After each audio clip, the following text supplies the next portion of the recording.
my friends, my name is Stephanie Barnard and I have a fun technique to share with you. I am the designer of the Sizzix Framelit Flip-It cards, and this is what a Flip-It card looks like, but I've had so many requests for a video on how to make the hidden flap. I teach this in my classes when I travel, but I haven't had a video made of it yet, so I thought maybe I would make a video for you. So this is a normal Flip-It card, but the hidden flap, so you can write a longer message or write an extra hidden message in there, is like this. So it's very easy to create. Now here's another example. This one was by Helen on my design team. This would be a standard Flip-It, but with that hidden panel or the hidden flap, you can also do something cute like that. Isn't that adorable? And it's just kind of extra fun. And sometimes I've even thought, oh, you could even hide like a gift card in there if you wanted to, or your message, or I've even thought about gluing both sides here and you could tuck something inside. So it's just fun. Now this technique will work with all of my Framelit Flip-It cards. That means the wafer thin dies that come in the envelopes. It will work with all of them except the scalloped edge die and the fancy edge die. So as long as it has straight sides or a rounded corner with the straight side, you're good to go to use this technique. Now, I'm also going to tell you right off the bat, this is not the only way to do this technique. However, I have found in my hours and hours and hours of creating these that this is the easiest way to do this technique, okay? So I'm going to go ahead and use the Elegant Flip-It. It is one of my favorites, and it has so many fun dies in here. There are 10 dies and a storage envelope that comes in the kit. Now, when I say 10 dies, do not be overwhelmed. Just know that the big 3 dies are going to be your main dies. So we're going to go ahead and get the big 3 dies out, and the border's stuck in there. There we go. So there's 2, and here's another one. So now we have the 3 big dies. Now these dies consist of the base die, a die to cut this panel, and a die to cut this panel. Now, why does it come with these 2 extra dies? That way you can do layering, you can have fun. For example, this piece here and this piece here, I did not take that to a trimmer and line it up and, oh, cut it 4 1/4 by blah, blah, blah. No. It's all done for you. I've designed these so they all go together. I'm a card maker. I want it to be fast and easy just like you do. So that's why I designed these panel pieces. So the first thing we're gonna do is we're gonna take the larger die. We're gonna move these 2 panels off to the side, and we're gonna trim our paper to the right size. Now, this is just an 8.5 by 11 sheet of paper. Now remember, I do not like to measure. I do not like math. Math is my least favorite subject. This is how I cut my paper. We're done. This is extra, use it for something else. This is the paper size we want. How much is this? I don't know. It's roughly 6 inches by 11 inches. It doesn't matter. Okay, so now what we're gonna do is we're gonna take our paper, and I'm using my Big Shot machine. You can use your Big Kick or your Vagabond also. And I'm going to lay my die down on this paper. Now, this is my trick right here. What we're gonna do is we're gonna lay this down, but we want the small end, see this is the big end or the wide end, the big end here, the small end here. We want the small end to be with the small piece of paper at the edge. We want the big end to be at the big piece over here. So I have a lot over here, a lot here, a little here, a little here, okay? That's important. Now I'm gonna take my paper piercer, okay? You can use a bone folder, but I talk about easy. I always have a paper piercer. I don't want to look for a bone folder. And I'm on my cutting pad. Let me move this over a little here. And I'm going to score on the inside of this die. So here's my die, and I'm scoring on the inside, right there. Okay, I just scored on this inside of the die. Now what I'm going to do is I'm going to move that off, and I'm going to just simply fold it right on that score line that I created. Okay, easy peasy. Remember, there is other ways to do this. This is the easiest. Now I'm going to take my die and I'm going to lay that down. And because I have that fold line there, I'm going to line this up, and I want to make sure you can see it. I'm going to line this up so I could fit my fingernail in between the die and that fold. Remember, the fold is on this big side, and I can move my fingernail all the way around through there. Now I'm going to go ahead and run this through my machine, but you've heard me talk before.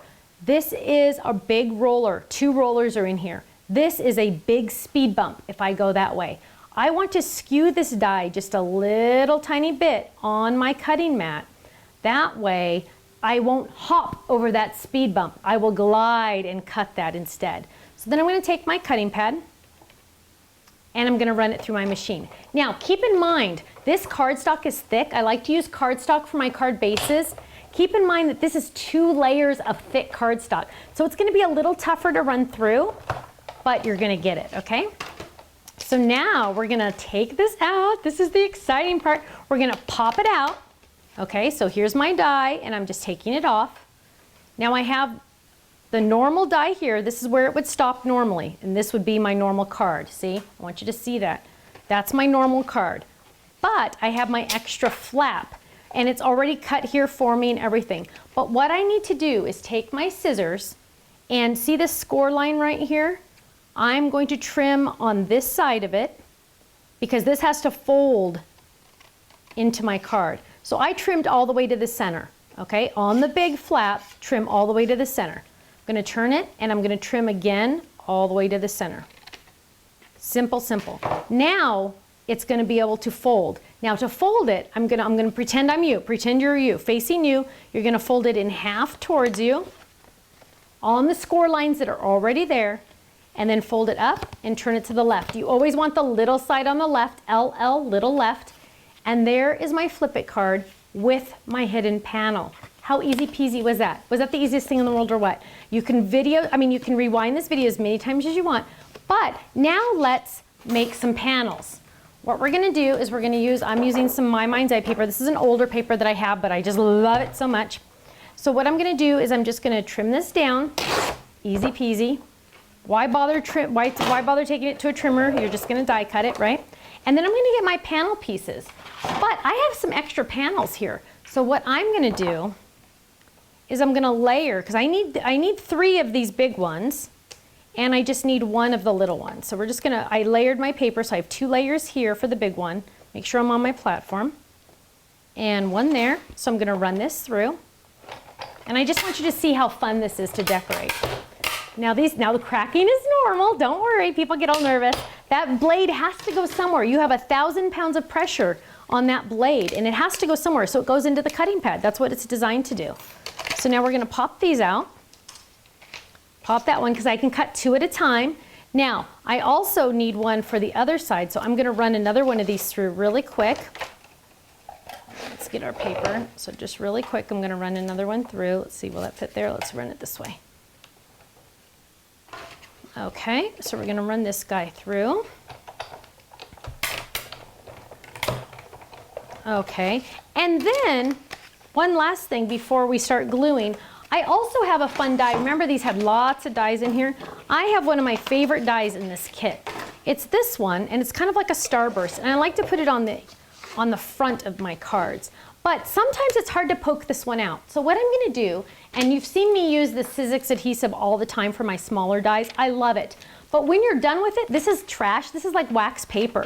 So what I do is I put that in between my die and my cardstock, and now it's gonna be easier to pop out. Now, of course, you can use handy dandy wax paper. Wax paper is so cheap, but I figure why not use my trash, reuse and recycle, right? So now I'm gonna take that and I'm gonna pop that out, and it's gonna pop out so much easier. Look at that, that was so easy peasy. So now what we're gonna do is we're gonna go ahead and glue everything together. And we're gonna first take our panels. I'm just gonna run that through.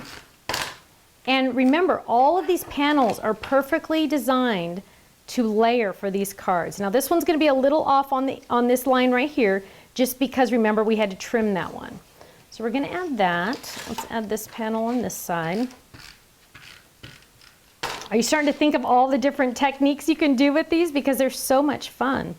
So we're gonna add this one right there. And then let's take this. Now, it's kind of fun sometimes to make different colors in here. So we could easily add this, because this is gonna be hidden, remember? So if we wanted to, we could make this a different color. Sometimes I make it the same. I think what I'm gonna do is make that one the same and make this one different, just to give it a little extra dimension on the inside. So we'll add this one right here. These panels just kind of change the world, don't they? Because now you don't have to worry about taking it to a trimmer. You don't have to try to figure out the math, because who wants to do math when they're having fun? Well, I can think of a couple people that would, but not me. Okay, so now look at this. So here I have my card, and then I have my hidden flap that I could do. Now I want to decorate the front really, really quick, and normally I would spend more time doing this, but I just want to show you how easy all of this goes together. So let's just add a little bit of adhesive to this piece that's already in the kit. And of course I have stamps that match this set. I have lots of fun stuff. And we're going to add that to the front, and now we have the makings of not only a flip it card, but a flip it card with a hidden panel for a message. Isn't that fantastic? Thank you so much for joining me for this fun tip on the framelit flip it dies. I'm so incredibly excited about these, and I'm very proud of them because they're so much fun. Thanks so much. I'm Stephanie Barnard. I'll see you again soon. Bye-bye.